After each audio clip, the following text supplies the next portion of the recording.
Philippe Risoli sort un nouveau livre baptisé « Dites bien à mon fils que je l'aimais ». L'occasion pour lui de rendre hommage à ses parents, de raconter son parcours mais également les anecdotes les plus folles comme la mort de Mesrine. Philippe Risoli est de retour. Pas pour une nouvelle émission de télé, mais pour la sortie de son livre intitulé « Dites bien à mon fils que je l'aimais ». Une œuvre autobiographique dont le titre est inspiré des derniers mots de son défunt père et dans laquelle le célèbre ancien animateur de TF1 raconte son histoire et son parcours parti de rien. L'ex-star du petit écran, désormais âgé de 69 ans, a eu une enfance très modeste. La toilette se faisait dans l'évier, avait-il expliqué dans les colonnes de Télé 7 jours. L'appartement était petit.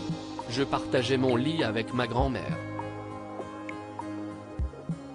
Le terrain de jeu de mon enfance était la zone qu'occupe aujourd'hui le périphérique.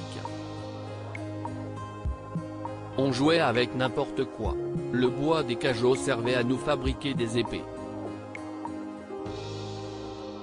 J'ai voulu décrire cette France populaire d'après-guerre. Une France modeste, travailleuse mais finalement heureuse. Je ne suis pas sûr que ce soit toujours le cas aujourd'hui. Ce livre est dédié à mes parents. J'avais promis à mon père qu'un jour je raconterais notre histoire. Philippe Risoli était là lors de la mort de Mesrine. Si l'ancien présentateur du Millionnaire et du Juste Prix se confie avec émotion sur sa vie, il raconte également dans ses mémoires les anecdotes les plus folles comme ce jour où il a assisté à un événement historique. Dans une interview accordée au nouveau numéro de Voici, Philippe Risoli a révélé avoir été présent lors de la Mesrine.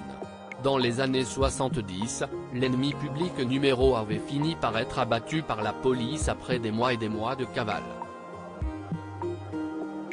Le 2 novembre 1979, j'étais avec Anne, qui est devenue ma femme et la mère de nos jumeaux, on revenait de la fac, et au moment où on sort de la bouche de métro porte de Clignancourt, on entend une fusillade, des hurlements. Nous nous sommes aplatis dans les escaliers, c'était la panique.